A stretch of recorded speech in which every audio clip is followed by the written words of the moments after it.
नमः भगवते वासुदेवाय नमः। आज हम कार्तिक महात्म्य का 20वां अध्याय पढ़ेंगे। माँ शारदा की प्रेरणा स्वयं सहाय कार्तिक महात्म्य का लिखो ये 20वां अध्याय।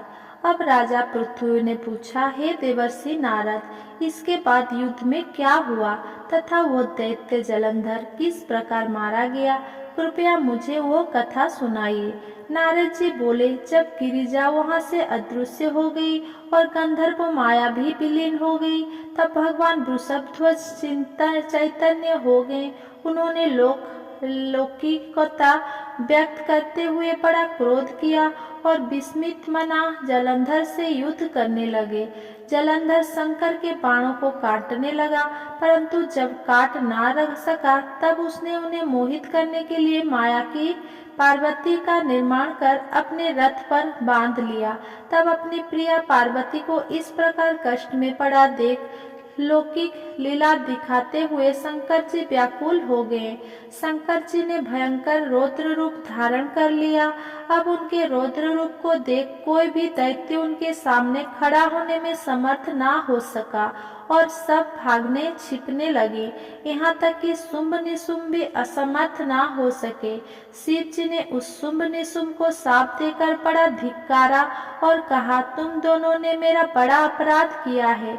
तुम युद्ध से भागते हो, भागते को मारना पाप है। इससे मैं तुम्हें अब नहीं मारूंगा, परंतु गौरी तुमको अवश्य मारेगी।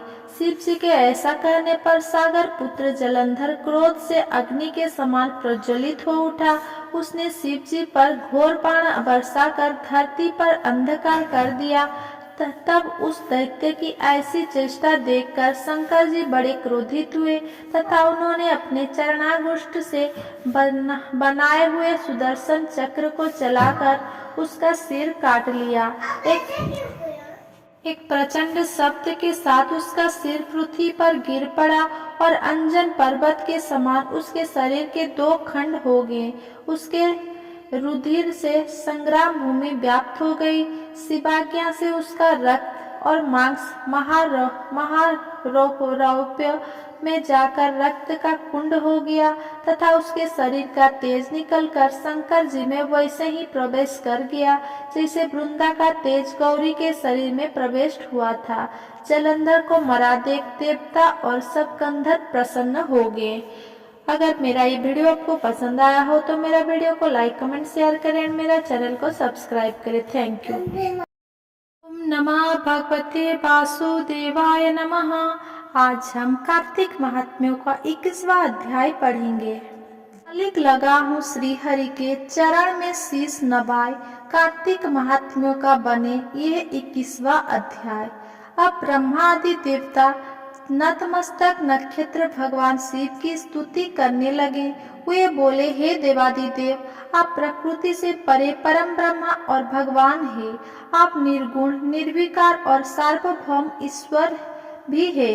नित्य अनेक प्रकार को कर्म को करते हैं। हे प्रभु, हम ब्रह्मा आदि समस्त देवता आपके दास हैं। हे शंकर जी, हे देवेश, आप प्रसन्न होकर हमारी रक्षा कीजिए।